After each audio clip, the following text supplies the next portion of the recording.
تو اس میں تو رمز کی باتیں یقیناً ہو رہی ہیں.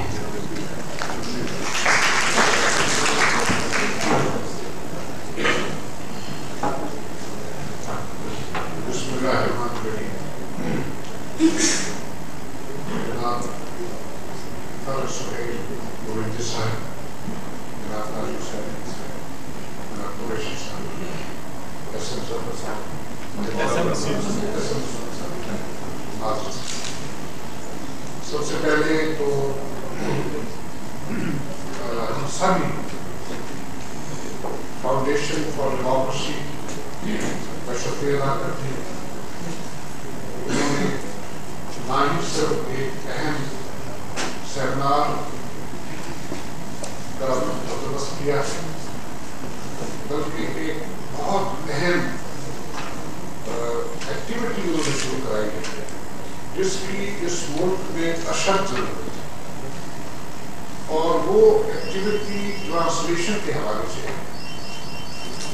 اور مجھے امید ہے کہ جب اس ادارے کا پبلیکیشن اور یہ فرق صاحب کی جو کاوشیں ہیں اس میں ضرور کامیابی ہوگی اور اس طریقے سے بہت سا پولیٹیکل اور دوسرا لٹریچر جو ویسٹ میں دیکھا جاتا ہے وہ پاکستان کے عوام کو ایکسیسیبل ہوتا ہے. یہ بہت بڑی خدمت ہے. امن کی خدمت ہے, علم کی خدمت ہے اور بین الاقوامی انڈرسٹینڈنگ کو فروغ دینے کے لیے بھی بہت بڑی کنٹریبیوشن. تو میں انہیں مبارکباد پیش کرنا چاہتا ہوں. اپنا سلسلہ اس کتاب کا نوام چومسکی صاحب کو میں جب پاکستان تشریف لائے تھے سننے کا مجھے شرف حاصل ہوا. تو میرا پڑھا ہوا ان کی بہت سے مضامین آتے رہتے ہیں, کتابیں آتی رہتی ہیں, تو پڑھتے رہتے ہیں ان کی پوائنٹ آف ویو جو بھی ہے. مگر مقابلے سے بات یہ ہے کہ نوام چومسکی کوئی ایسے معمولی آدمی نہیں. وہ ہارورڈ یونیورسٹی میں پروفیسر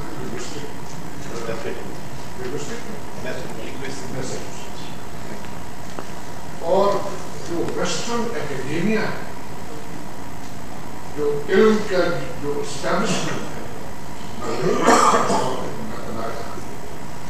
اس میں بہت ایک قابل شخصیت اور ان کا سارا اسٹینڈ اور ان کی ساری رائٹنگ ویتنام جنگ کے زمانے سے وہ لکھا ہے, اس سے پہلے بھی شاید. اور اس وقت وہ ایک لون آواز تھی, اکیلی آواز تھی, اور آہستہ آہستہ ان کا وہ پیغام امریکہ کی یونیورسٹیوں میں پہنچا اور امریکہ کی یونیورسٹیوں میں ویتنام جنگ کے خلاف ایک تحریک کا آغاز ہوا. سب سے پہلے امریکہ کو امریکن یونیورسٹیوں میں شکست دی, اس کے بعد میدان شکست. اور اس کا کنیکشن کیا ہے؟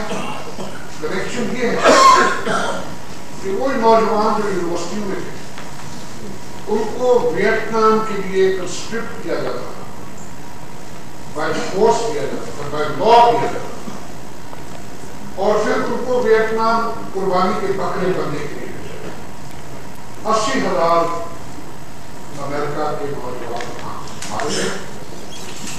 اور وہ تاریخ جو امریکہ کی یونیورسٹی میں چلی تھی وہ بالآخر ویتنام میں امریکن فورسز کا جو مراد ہے اس کو تباہ کرنے میں سب سے بڑا کرتا ہے اور امریکہ ویتنام کی جنگ ہار گئی. سب سے پہلے مجھے یاد ہے کہ وہ نوام چومسکی کی ایک آواز اٹھی اور امریکہ کی سب یونیورسٹی میں.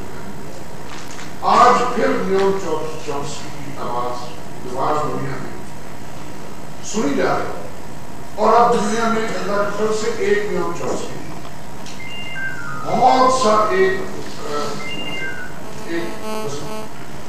اثاثہ کیا انٹلیکچوئل پراپرٹی ہے، انٹلیکچوئل ریسورس پیدا ہے جو کہ انگلینڈ میں، فرانس میں، جرمنی میں، امریکہ میں، پاکستان میں، اسرائیل میں، ہندوستان میں ایک پیس موومنٹ ہے. اور آپ کو یاد ہوگا جب عراق پر حملہ ہونے والا تھا تو سب سے زیادہ احتجاج ویسٹرن یورپ میں، کروڑوں کی تعداد میں لوگ سڑکوں پہ آئے.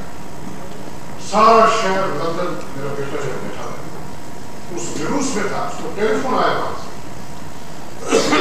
میں نے پوچھا بیٹا کتنی دنیا؟ اس نے کہا بابا کو اندازہ ہے سمندر پوری کی پوری ہائیڈ پارک سارا لندن پیرالائز ہے. یہی کیفیت مجھے پیرس سے اسی دن اطلاع ملی، یہی میڈرڈ سے مجھے اسی دن اطلاع ملی کہ لاکھوں کی تعداد میں لوگ درد ہو، کروڑوں کی تعداد میں لوگ باہر. اسلامی دنیا میں تو یہ ریاکشن نہیں. پاکستان میں کچھ جلوس ہوئے مانتے ہیں، مگر اس شدت سے نہیں لوگوں نے یہاں ریئیکٹ کیا جس شدت سے مغربی دنیا میں. بلکہ مجھے تو تعجب اس بات کا تھا کہ کلکتہ اور دلی میں لاہور کراچی سے بڑی جلوس ہے. اسلامی دنیا میں بہت سی وجوہات ہو سکتی ہیں، مگر اس میں سبق ہے کہ اس وقت دنیا کو ایک نئے ٹولے کا سامنا ہے. ایک ایسا ٹولہ جسے نیو کنزرویٹوز کہا جاتا ہے، جو کہ ان کی آئیڈیالوجی ہے، ان کا ایمان ہے کہ وہ مینیفیسٹ ڈیسٹنی اس کو کہتے ہیں، کہ وہ سمجھتے ہیں کہ ان کو اللہ نے یہ ڈیوٹی دی ہے کہ وہ دنیا پہ حکومت کریں اور دنیا پہ اپنا تسلط قائم کریں اور اسی طریقے سے دنیا پہ مینیفیسٹ ڈیسٹنی ڈارونیزم کہ ہم جو ایوولوشن کی جو سیڑھی، جو انسانیت کی جو ترقی ہے، سوشل ترقی، معاشی، ذہنی، جسمانی، اس ترقی میں وہ سمجھ گئی کہ جو کرسچن ہے، جو وائٹ ریسز کا ہے، اور خاص طور پہ جو جرمنی کی چند وادیاں ہیں، اس کے اینگلو سیکسن قومیں جو ہیں، وہ اس سیڑھی کی سب سے اونچی سطح پر ہے اور ہم سب نیچے ہیں. اور اس لیے دنیا کو کنٹرول کرنا ان کی مینیفیسٹ ڈیسٹنی ہے. اور اس مینیفیسٹ ڈیسٹنی کا جو ایک بہت اہم حصہ ہے وہ کارپوریٹ لائف ہے. تو پہلی بات نوام چومسکی فرماتے ہیں سپریمیسی آف ریس، جس کا اشارہ ڈاکٹر صاحب نے فرمایا white is right, supremacy of faith, Christian religion جو ان کی جو فیتھ ہے، اس قبیلے کا، اور میں اسے کبھی اس کی عرض کرتا ہوں، وہ سمجھتے ہیں کہ اس قبیلے کا فیتھ سب سے بہتر فیتھ ہے، بلکہ کرسچن میں بھی وہ سب سے افضل ہے.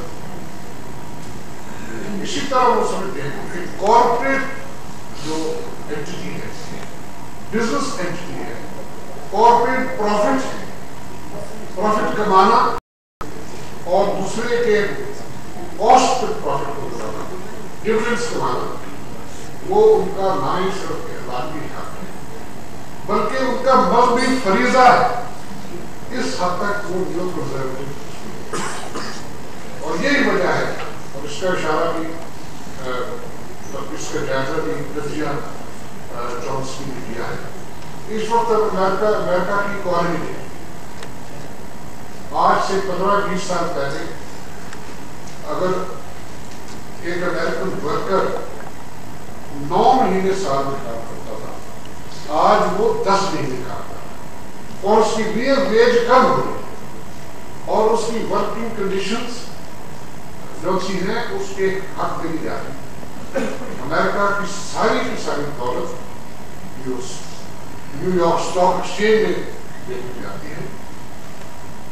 اس کی جو اونرشپ ہے 90% اونرشپ 1% لوگوں کے ہاتھ میں. سو مونوپولی کیپٹلزم اس نیو کنزرویٹزم کا ایک بڑا اہم جز ہے. وہ اپنا فریضہ بھی سمجھتے ہیں اور جز بھی سمجھتے ہیں. اسی طرح دنیا کے اوپر کنٹرول کرنا وہ بھی اپنا ایک فرض سمجھتے ہیں اور اس کو مذہب کے حوالے سے جسٹیفائی کرنا. اور اس کا ذکر بھی ہوا ہے اس کتاب میں. نوام چومسکی نے بڑے تاریخی حوالے دیے.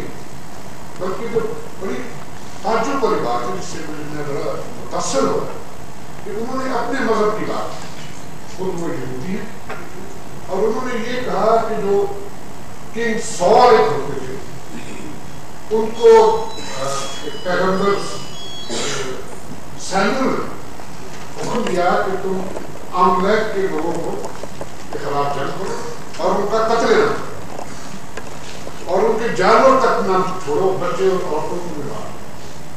اس کو بھی بچایا گیا.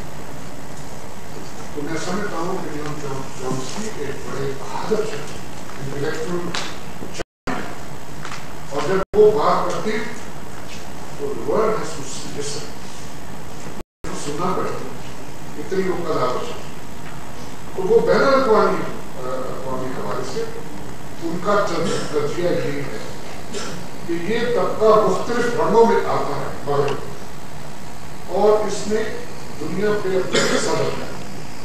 پہلے امپیریلزم تھا, کلونیلزم تھا, اب وہ نو آبادیاتی نظام ختم ہو گیا, ایک نیا کلونیل نظام تھا جس کے تحت دنیا کی لوٹ خسوٹ, دنیا کو غربت میں دھکیلنا, دنیا کو جنگیں کرانا, دنیا پہ اپنی مرضی امپوز کرنا, کہیں ہیومن رائٹس کے نام پہ, کہیں اسٹیٹ سیکورٹی کے نام پہ, کہیں مارکیٹ اکانومی کے نام پہ دنیا کی لوٹ خسوٹ کرنا وہ اپنا حق سمجھتے ہیں. باقی وہ ایک بڑا عجیب و غریب آبزرویشن ایک مجھے بیٹھ کا ہے وہ میں آپ سے شیئر کرتا ہوں.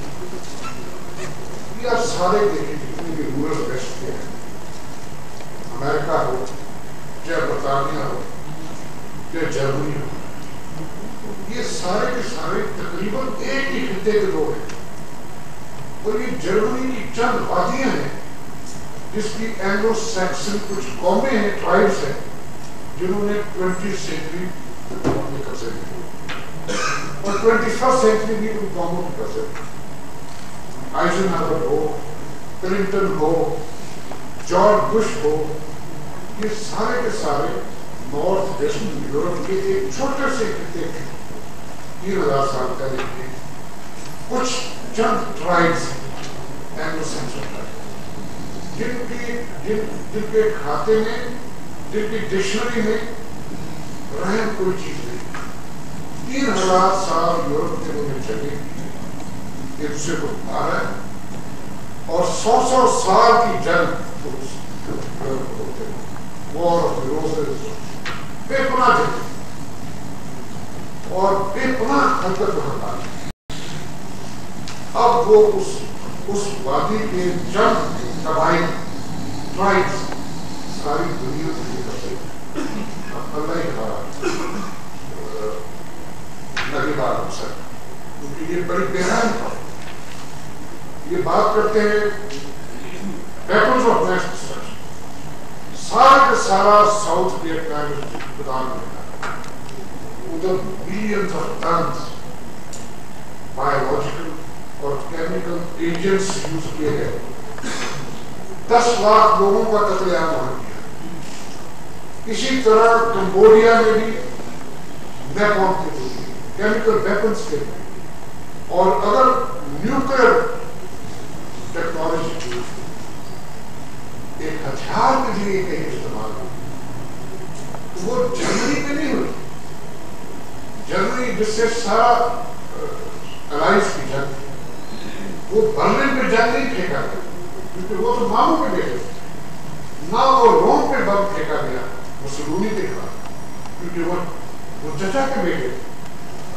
یہ فیصلہ تھا ناگاساکی اور ہیروشیما نیوکلیئر ویپنز استعمال کرنا, یہ صرف اور صرف ریشنزم کی وجہ کہ یہ چینی جاپانی ہے کہ آنکھیں ایسی ہیں, رنگ فرق ہے, مار دو تیروں کو مارا گیا تیروں کو کانگریس. اس سے پہلے ٹوکیو کو مسمار کیا جبکہ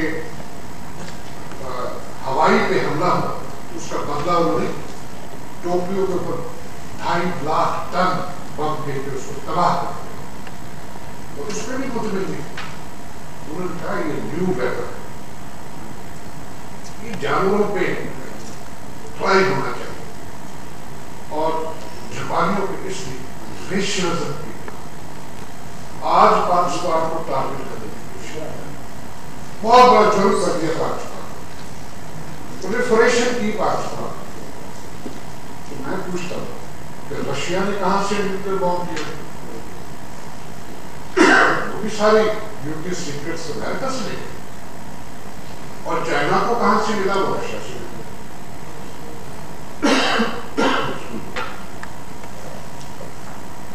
اسی طرح ہندوستان نے پرولیفریٹ کیا, اسی طرح نارتھ کوریا نے پرولیفریٹ کیا. اب سب کو ٹارگٹ کیا جا رہا ہے, مگر سب سے بڑا پرولیفریٹر دنیا میں جو ملک ہے یونائیٹڈ اسٹیٹس آف امریکہ. انہوں نے ٹیکنالوجی کو بات کی بات, انہوں نے جناب جہازوں کے جہاز نیوکلیئر مٹیریل کے ساتھ بھر کے ٹیلیویژن کروا اسرائیل. اور آپ کو یاد ہوگا سٹوری یہ بنائی گئی نیوکلیئر مٹیریل ایک ٹرین پہ جا رہا تھا اور وہ راستے میں چور پڑ گئے اور اس کو اٹھا کے دے گئے. یہ سٹوری سنائی گئی تھی. اور وہ کیا رہا کہ اوپر سے حکم تھا سی آئی اے کو, پریزیڈنٹ ہاؤس سے حکم تھا کہ اسرائیل کو نیوکلیئر پاور بنانا ہے. اور اس کو نیوکلیئر پاور بنانے کے لیے ایک سٹوری ایسی کھڑی گئی جو سن کے ہنسی آتی کہ کئی سینکڑوں ٹن انرچڈ یورینیم 235 اور نہ جانے اس میں پلوٹونیم 246 نہ جانے کیا کچھ اس میں تھا. سب کچھ جناب چوری کروایا گیا اور اسرائیل کو جا گئے. پھر سائنٹسٹ بھیجے گئے, ان کی آرگنائزیشن کی گئی. اب 400 نیوکلیئر ویپن بتایا جاتا ہے اسرائیل کے پاس, جس سے وہ صرف اب دفاع کا ایشو نہیں ہے. کون سا عرب ملک ہے جو ان کو وہاں ڈیفیٹ کر سکتا ہے؟ وہ تو امریکہ کی چھاؤنی ہے نا, امریکہ کا بیس ہے مڈل ایسٹ اسرائیل, ان کو کوئی وہاں ڈیفیٹ نہیں کر سکتا. مگر 400 نیوکلیئر ویپن کس کے لیے؟ 400 نیوکلیئر ویپن کے ساتھ تو آپ ساری دنیا کو کئی بار تباہ کر سکتے. ایک بار بھی ساری دنیا کو آپ 10 دفعہ تباہ کر سکتے. اس کا نام آپ کہیں نہیں پڑے گے. پاکستان کو ٹارگٹ کیا جا رہا ہے, پاکستان کو جو گھیرا تنگ کیا جا رہا ہے. آج تو صرف اس حد تک ہے کہ ہمارے چند سائنٹسٹ نے باہر سوڑ سب اپنے اجازت سے تھوڑا سا میری وہ ٹیکنیکل باتیں ہوئی صاحب بات کی جا رہی. اب کہا جا رہا ہے telling us that we are a rogue state. First we were the center of world terrorism. Now we are the center of nuclear proliferation. And we are being cornered from every direction. No other country will do. Nobody is asking how many Germans were involved, how many French were involved, how many Dutch were involved, how many Belgians were involved, how many Italians were involved. Only Pakistan. If you look at the Western media today, every day there are 8 to 10 articles on Pakistan. Alright, we are concerned. We did not develop this self-development. We developed a nuclear technology because we had a nuclear threat from India. And India has developed nuclear technology because they say they have a threat from China, with whom they are going to war. So, the Indian nuclear program has legitimacy on the basis of survival of states, national states. Now, if India has legitimacy based on national state survival, Pakistan too has legitimacy for making nuclear weapons because of national defense imperative.